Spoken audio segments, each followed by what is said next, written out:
3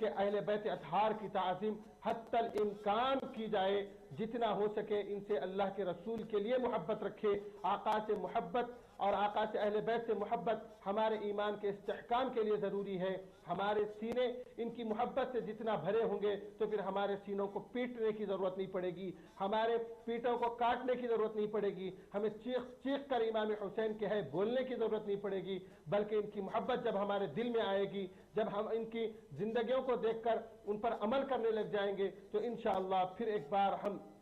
آسمان کی بلندیوں پر ہوں گے۔ اور ایک خاص طور سے یہ بات ہمیں صاف صاف معلوم ہو جائے گی کہ زندگی کا مقصد حیات تک ہم پہنچیں گے۔ جہاں تک اہل بیت اطہار کا سوال ہے، ان کے بارے میں خود جہاں تک امام حسین علیہ السلام کا سوال ہے کہ انہوں نے کربلا میں کس طریقے سے اپنے آپ کو بچایا تھا اور کس طریقے سے کربلا میں امام خواجہ قاجگان، خواجہ چشت، خواجہ معین الدین اجمیری رحمہ اللہ آپ کے بارے میں ارشاد فرماتے ہیں، ہزاروں لوگوں نے امام حسین علیہ السلام کی منقبتیں لکھی، کئی لوگوں نے لکھی، لیکن جس طریقے سے حضرت خواجہ قاجگان نے لکھی ویسا قلم کسی کا، ویسا عشق کسی کا نہیں آیا، ویسی قبولیت، ویسی منزلت کسی کو نہیں ملی۔ حضرت خواجہ قاجگان فرماتے ہیں، شاہ است حسین، بادشاہ است حسین، دی است حسین، دی پناہ است حسین۔ آپ اندازہ کیجئے کہ شاہ اور بادشاہ ایک ہی معنی میں تقریباً استعمال ہوتے ہیں، ہم معنی الفاظ ہے یہ، جبکہ خواجہ قاجگان ایک بہت بڑے رائٹر بھی تھے، بلکہ آپ ہندوستان آنے سے پہلے تاریخ گواہ ہے کہ آپ تقریباً 8 سال تک مدینہ منورہ میں درس حدیث دیا کرتے تھے، علم فقہ، علم تفسیر پر آپ کو اچھا علوم تھا۔ اور یہ بات اور ہے کہ جب آپ ہندوستان آئے تو آپ نے اپنے علم سے نہیں، اپنی حکمت سے لوگوں کو مسلمان بنایا ہے، لیکن آپ ایک بہترین عالم دین اور اہل بیت سے تھے۔ آپ نے یہ لفظ ایک ہی شعر، ایک ہی مصرے میں 2 مرتبہ کہے، تو بتانا مقصد یہ ہے، علماء حق یہ بتاتے ہیں کہ شاہ سے مراد دین کا بادشاہ، دین کا کنگ حضرت امام حسین علیہ السلام ہے، اور بادشاہ سے مراد دنیا کے بادشاہ حضرت امام حسین علیہ السلام ہے۔ تو دین کے بادشاہ حسین ہیں اور دنیا کے بادشاہ حسین ہیں، بلکہ آگے یہ کہا دین است حسین، دین پناہ است حسین، ارے دین خود حسین ہے اور دین کو پناہ دینے والے حسین ہیں۔ یہ اس واسطے آپ نے کہا کہ آپ نے دین کو بچانے میں اپنا سب کچھ دین کے لیے لگا دیا، تو اللہ نے اس کے اندر اتنی اس اخلاص کو اتنا قبولیت دے دی کہ دین کو خود آپ سے بنا دیا۔ اور احادیث شریف میں بھی آتا ہے، حسین منی وانا من حسین، آقا علیہ السلام ارشاد فرماتے ہیں حسین مجھ سے ہے اور میں حسین سے ہوں۔ بہرحال مختصر بتانا یہ ہے کہ حضرت امام حسین علیہ السلام اتنی محنتیں، اتنی مشقتیں اٹھا کر مدینہ منورہ سے، مکہ معظمہ سے ہوتے ہوئے پھر کربلا کے میدان میں پہنچے، اپنے خاص 72 نفوس قدسیہ کے ساتھ وہاں پہنچے۔ آپ کا مقصد کیا تھا؟ آپ کس چیز کی تیاری کرنا چاہ رہے تھے؟ آپ کیا بتانا چاہ رہے تھے؟ دنیا کو کیا پیغام امام حسین علیہ السلام دینا چاہ رہے تھے؟ اس کی مثال یوں سمجھے کہ ایک گھر جل رہا تھا، اس کی اس مثال کو آپ سمجھے تو کربلا کے میدان کو آپ آسانی سمجھ سکتے ہیں کہ ایک گھر جل رہا تھا، نظر آتش ہو چکا، گھر کے اطراف کے تمام لوگ آ گئے، گھر کو دیکھنے لگ گئے، لیکن گھر کا مالک اس گھر میں نہیں ہے، گھر کی مالکین گھر میں نہیں ہے، لیکن گھر کا ایک بچہ وہاں پر موجود ہے۔ بچے کا عالم یہ ہے کہ وہ پریشان ہے، حیران ہے، اپنے ہاتھوں سے مٹی اٹھا کر اس گھر کی آگ بجھانے کی فکر میں لگا ہوا ہے، گھر کے آنگن کی بولی سے پانی نکال رہا ہے، کوشش کر رہا ہے، ڈول سے پانی نہیں نکل سکتا تو لوٹے سے نکال رہا ہے، جس طریقے سے جس حیثیت سے ہو سکے وہ پانی نکال کر بجھانے کی کوشش میں لگا ہے۔ تمام لوگ حیران ہیں، ارے اتنا بڑا گھر جل رہا ہے، نظر آتش ہو چکا ہے، آگ لپیٹے میں آ چکی، شعلے والی ہو گئی، یہ بچے کے اتنی مٹی ڈالنے سے، کیا بچے کے اتنے پانی ڈالنے سے کیا وہ آگ بجھ سکتی ہے؟ کیا وہ آگ کنٹرول میں آ سکتی ہے؟ سب کی یہ فکر لگی ہوئی تھی۔ ایک بزرگ شخص نے اس بچے کو روک کر کہا، اے میرے پیارے بیٹے سن لے، یہ آگ اتنی زیادہ ہے کہ تو اسے بجھا نہیں سکتا، لیکن تو مٹی کیوں ڈال رہا ہے؟ کیا تیری اتنی مٹی یہ آگ بجھا دے گی؟ کیا یہ پانی سے یہ آگ بجھا دے گی؟ وہ بچہ اس بزرگ کی طرف دیکھ کر کہنے لگا، اے چچا جان، میں برابر جانتا ہوں کہ یہ آگ میرے کنٹرول میں نہیں آ سکتی، لیکن جب میرا باپ واپس آئے گا، جب میری ماں باہر سے آئے گی، مجھ سے پوچھے گی، اے میرے پیارے بیٹے ہمارا گھر جل رہا تھا، سارے لوگوں نے تماشا دیکھا، یہ بات سمجھ میں آئی، لیکن تو نے کیوں اپنے گھر کو بچانے کے لیے کیا کیا، تو میں اپنے ماں باپ کو اس کے سوال کے جواب کی تیاری کر رہا ہوں، تو اپنے ماں باپ سے کہوں گا اے میرے ابا جان، سارا شہر تماشا دیکھ رہا تھا لیکن آپ کا بیٹا تماشا نہیں دیکھ رہا تھا، جہاں تک اس کی محنت تھی، جہاں تک اس کی قوت تھی، پوری قوت کے ساتھ اپنے گھر کو بچانے کے لیے میں لگا ہوا تھا۔ بالکل اسی طریقے سے حضرت امام حسین علیہ السلام میدان کربلا میں آقا علیہ السلام جب قیامت کے دن پوچھیں گے اے میرے پیارے حسین، ارے اے حسین، میں نے تو تمہیں کہا تھا کہ تم مجھ سے ہو اور میں تم سے ہوں، میں نے تمہیں یہ منزلت عطا کی تھی، اے حسین جب میرا دین جل رہا تھا، میرے دین پر آنچ آ رہی تھی، میرے دین کی خلافت پر یزید جیسے لوگ بیٹھ رہے تھے، میری دین کی خلافت کو خراب کیا جا رہا تھا، اے حسین تم تو اہل بیت سے تھے، تم نے کیا کیا؟ تو اس وقت امام حسین یہ فرمائیں گے یا رسول اللہ صلی اللہ علیہ وسلم، مجھ سے جو ہو سکتا تھا، میرے خاندان سے جو ہو سکتا تھا، جتنی مصیبتیں میں برداشت کر سکتا تھا، جتنی چیزوں کو، جتنے ظلموں کو میں سہ سکتا تھا، یہاں تک کہ اپنی جان کا نذرانہ بھی دے کر میں آپ کے امت کو اور آپ کے دین کو بچانے کی کوشش میں لگا رہا۔ تو بتانا مقصد یہ ہے کہ حضرت امام حسین علیہ السلام نے جو دین کا کام جس عزم کے ساتھ، جس اخلاص کے ساتھ کیا ہے، اس کی تڑپ ہمارے دلوں میں ضرورت ہے۔ یہ بات اور ہے کہ کربلا کا میدان سجتا تو آج بے شک ہم وہاں پہنچتے، لیکن آج کا میدان اور ہے۔ آج کا میدان ہمیں علمی کام کرنے کا میدان ہے، آج کا میدان ہمیں ذریعہ ابلاغ سے دین کی اشاعت کرنے کا میدان ہے۔ آج ہم مسلمانوں کو پریکٹیکل دین پر چلنے، عملی جامہ پہنانے کی ضرورت ہے۔ آج ہمیں زیادہ سے زیادہ ضرورت ہے کہ امام حسین رضی اللہ تعالیٰ عنہ کی سیرت پر چلے، ان کی زندگیوں کو پڑھے۔ ہزاروں وقت، ہزاروں کام ہمارے دن میں ہوتے ہیں، ہزاروں وقت، ہزاروں لمحات ہم خالی کاموں میں لگاتے ہیں، بالخصوص ہمارے نوجوان دین کے کام کے لیے، دین کے استحکام کے لیے امام حسین علیہ السلام کی زندگی مبارک کو پڑھے، ان اہل بیت کو سوچے کہ آخر کیا بات ہے کہ ہمارے بزرگان دین، ہمارے علماء اس کام میں لگے ہوئے ہیں کہ روزانہ دین کی خدمت کے لیے کم از کم سال میں ایک مرتبہ بار بار ہمیں یہ بتایا جاتا ہے کہ ہم امام حسین کی سیرت بتائی جاتی ہے، بار بار ہمیں حضرت امام حسن کی سیرت بتائی جاتی ہے۔ بالخصوص ہماری ماں اور بہنوں کو حضرت زینب بنت علی رضی اللہ تعالیٰ عنہما ان کی زندگیوں کو سمجھنا چاہیے۔ سیرت فاطمہ الزہرا پر ہماری ماں اور بہنوں کی زیادہ سے زیادہ پڑھنے کی ضرورت ہے، نظر رکھنے کی ضرورت ہے۔ آپ دیکھیں جب میدان کربلا ختم ہو گیا، تمام اہل بیت اطہار کے نوجوان شہید ہو گئے، خود امام حسین علیہ السلام جان کا نذرانہ دے چکے، اس کے بعد جب دیکھا گیا کہ اہل بیت کی ان جہاں پر زنانہ موجود تھی، وہاں پر ایک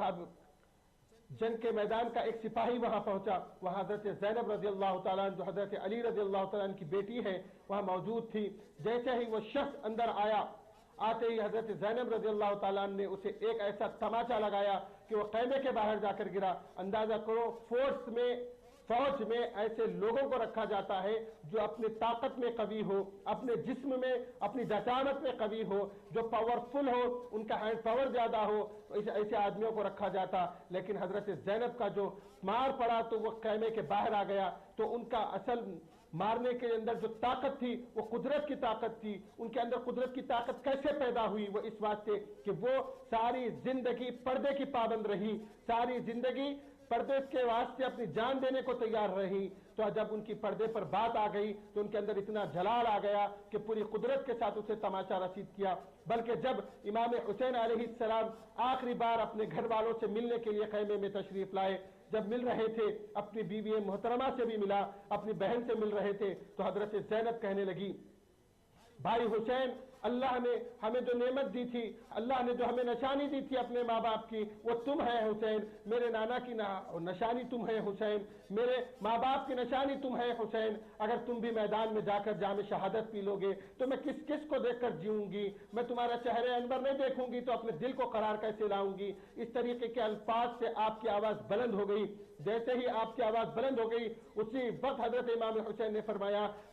بہن زینب یاد رکھ لو، میری نانا کی شریعت میں آج بھی عورت کی آواز پردہ ہے، اپنی آواز کو پردے میں رکھو، اپنی آواز کو پست رکھو۔ تو آج کی ہماری امت کی ماں اور بہنوں کو یہ ایک عظیم سبق ہے کہ جب سارا خاندان لٹ رہا تھا، جب سارا خاندان کٹ رہا تھا دین کے لیے، اس وقت بھی ان اہل بیت اطہار کو کسی چیز کی فکر تھی تو شریعت مصطفیٰ کی فکر تھی. انہیں اس چیز کی اگر سے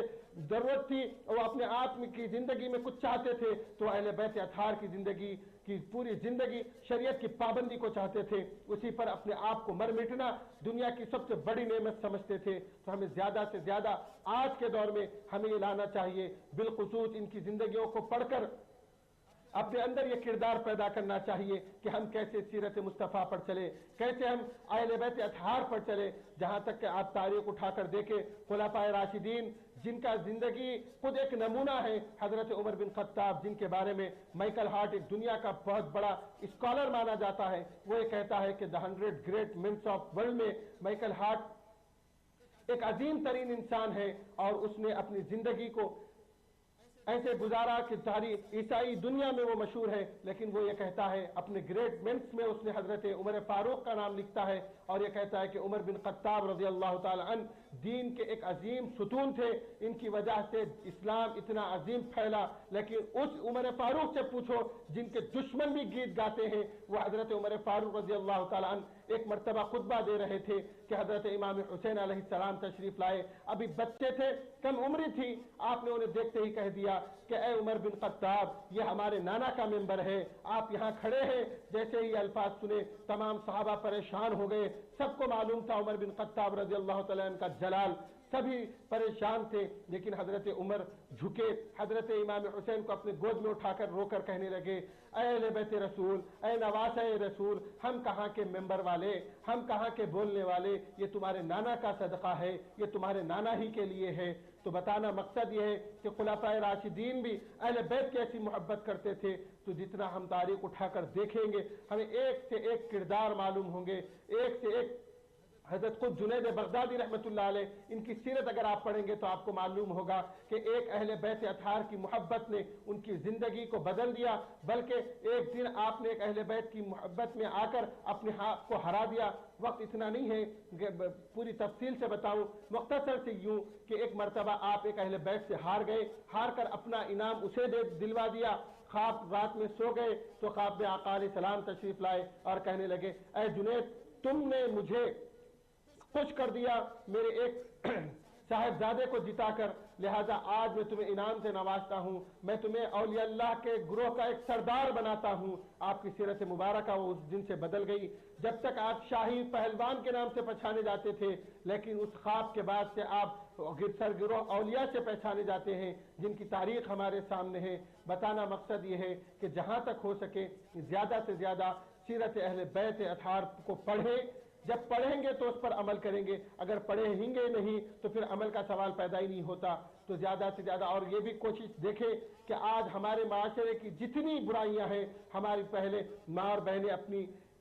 اولاد کی پرورش کرتی تھی تو اہل بیت اطہار کے واقعات ان کی زندگیاں سناتی تھی، لیکن آج ان کا عمل بدل گیا. آج وہ اپنے اہل بیت اطہار کو دنیا کی چغل خوری میں لگا دی، آج فیشن میں لگا دی. اس لیے اولاد بھی جب بڑی ہو گئی تو ان کے کردار بھی بدل گئے اور وہ ان کے خود کے نافرمان ہو گئے. مولا تعالیٰ سے دعا ہے کہ مولا تعالیٰ ہم سب کو آخری سانس تک اتباع رسول اور اتباع اہل بیت کرنے کی توفیق عطا فرمائے. آخری سانس تک آقا علیہ السلام سے محبت اور اہل بیت اطہار سے محبت کرنے کی توفیق عطا فرمائے. وآخر دعوانا الحمدللہ رب العالمین وما علینا الا البلاغ.